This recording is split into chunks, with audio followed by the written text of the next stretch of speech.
8. 신이 우리에게 준 선물. 슬로는 도공 거북이에게 어젯밤과 오늘 아침에 일어났던 신기한 경험에 대해 이야기했습니다. 그 느낌은 항상 거기에 있었던 겁니다. 단지 우리 마음이 오직 외부로만 향해 있고 거친 상태에 있기 때문에 그걸 알아차리지 못했을 뿐이죠. 많은 거북이들이 우울함으로 고통을 겪고 있습니다. 우울함이란 우리가 지금 이 순간을 살고 있지 못할 때 일어나는 겁니다. 다시 말해 우울함이란 분리된 느낌이지요. 다른 존재와 내가 분리된 느낌, 최상의 나와 분리된 느낌입니다. 지금 이 순간을 느끼고 알아차리면 우울함은 사라집니다. 그리고 행복은 멀리 있는 것이 아니라 바로 지금 이 순간에 있다는 걸 알게 되지요. 도공은 그릇을 옆으로 치우고 일어서며 말했습니다. 오늘은 저와 함께 갈 곳이 있습니다. 도공은 앞장서서 산길을 올라가기 시작했습니다. 산 중턱에 이르자 평지가 나타났습니다. 오늘은 저와 시합을 한번 하죠. 시합이란 말에 슬로는 잠잠하던 피가 솟아오르는 것을 느꼈습니다. 무슨 시합입니까? 높이 쌓기 시합입니다. 정해진 시간 안에 누가 먼저 높은 탑을 쌓는가입니다. 둘은 시합을 시작했습니다. 그런데 어찌된 일인지 도공 거북이는 사라지고 없었습니다. 슬로는 정신없이 나무와 못을 사용해 탑을 쌓기 시작했습니다. 정해진 시간이 다가오자 높이 2m가량의 탑이 세워졌습니다. 그 느린 도공이 나를 이길 재간은 없을걸 하고 슬로는 생각했습니다. 정해진 시간이 다 되었을 때 도공이 나타났습니다. 슬로는 자신의 탑을 자랑스럽게 도공에게 보여주었습니다. 죄송하지만 제가 이긴 것 같습니다. 슬로는 얼굴에 미소를 띠며 말했습니다. 그러나 도공 거북이는 탑을 한참 보더니 고개를 설레 저었습니다. 아닙니다. 제가 이겼습니다. 무슨 말씀이십니까? 그럼 선생님이 쌓은 탑을 보여주십시오. 그러자 도공은 멀리 산 정상을 가리켰습니다. 슬로는 눈을 찡그려 산 정상을 바라보았습니다. 거기에는 1m 남짓 되는 작은 탑이 하나 서 있었습니다. 저건 제 탑보다 작아 보이는데요. 슬로는 따지듯이 물었습니다. 물론 작습니다. 그러나 제 탑이 더 높습니다. 그렇지 않습니까? 순간 슬로는 무언가로 세게 얻어맞은 듯 머리가 멍해졌습니다. 당신은 세상에 내놓을 수 있는 최상의 것이 무엇인지 알고 싶다고 하셨죠? 그러기 위해서는 자신이 가장 잘할 수 있는 것이 무엇인가를 찾아야 합니다. 그리고 그 답은 신이 내게 주신 선물 속에 있습니다. 무언가를 쌓기 전에 신이 우리에게 준 선물이 무엇인가를 먼저 발견해야 합니다. 도공은 산 정상을 바라보며 말을 이었습니다. 산의 지형은 신이 주신 선물입니다.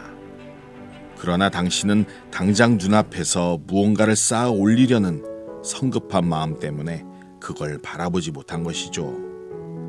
도공은 다시 슬론을 향해 돌아보며 말했습니다. 무언가를 쌓으려 하기 전에 먼저 신이 주신 선물을 발견하세요. 그건 우리가 갖고 있는 모든 것들입니다. 재능, 기질, 열정, 그리고 우리가 이제까지 겪은 모든 행복했던 경험은 물론이고 힘들었던 경험, 고통들까지도요. 그 선물들 속에 내가 가장 잘할 수 있는 것이 무엇인가에 대한 답이 들어 있습니다.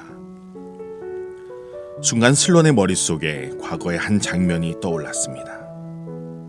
그건 할아버지와 대화를 나누던 장면이었습니다. 초등학교에 다닐 무렵 슬론은 자신의 이름을 지어준 할아버지에게 따진 적이 있습니다. 아이들이 자신의 느린 성격과 이름을 연결시켜 슬론이라고 놀려댔기 때문입니다.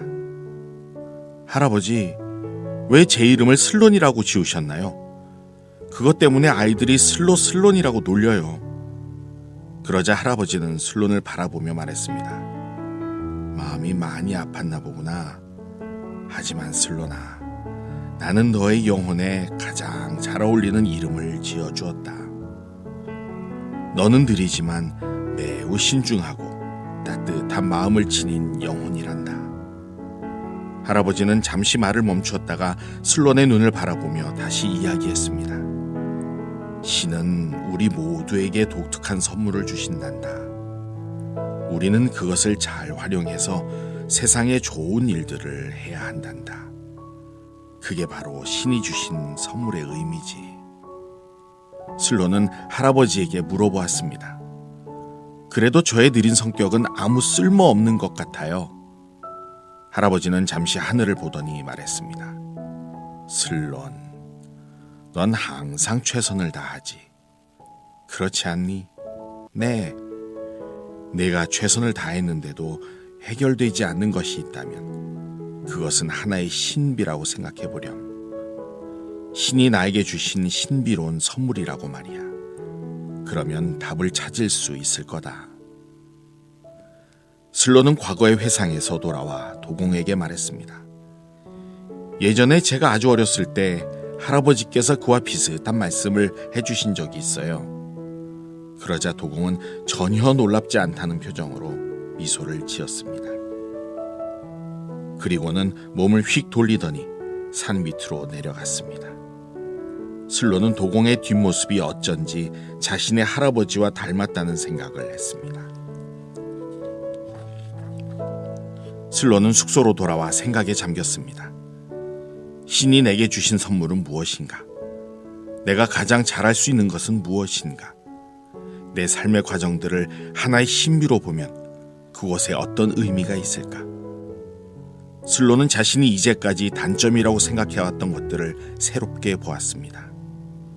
그동안 슬론은 달리기에 방해되는 두껍고 짧은 다리, 순발력 없는 근육 등 자신의 몸이 너무나 싫었습니다. 항상 왜 나는 치타처럼 날렵한 몸매, 기린처럼 긴 다리를 갖고 태어나지 못했을까? 라는 생각을 하며 자신이 거북이로 태어난 것을 원망하며 살아왔습니다. 슬론이 자신의 삶을 되돌아보았을 때 그것은 자신의 단점을 원망하고 그것을 극복하기 위해 애쓰며 살아온 날이었습니다. 어린 시절엔 자신의 느린 성격, 내성적인 면을 극복하기 위해 이를 악물고 애쓰며 살아왔습니다. 왜 나는 그것들을 신이 주신 선물이라고 생각하지 못했을까? 슬론은 자신의 굵고 짧은 다리를 쳐다보았습니다. 그러자 갑자기 미안한 마음이 솟아올랐습니다. 미안하다, 내 다리들, 나의 몸아, 나의 성격아, 내 모든 것, 내 자신에게 너무 미안해. 내가 이제까지 너를 미워하고 원망만 했구나.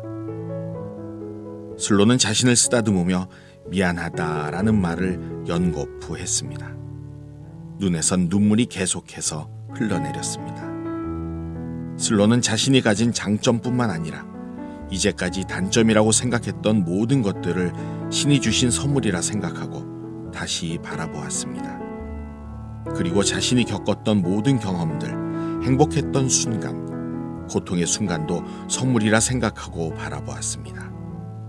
그 속에 내가 가장 잘할 수 있는 것이 무엇인가에 대한 답이 분명 있을 거야.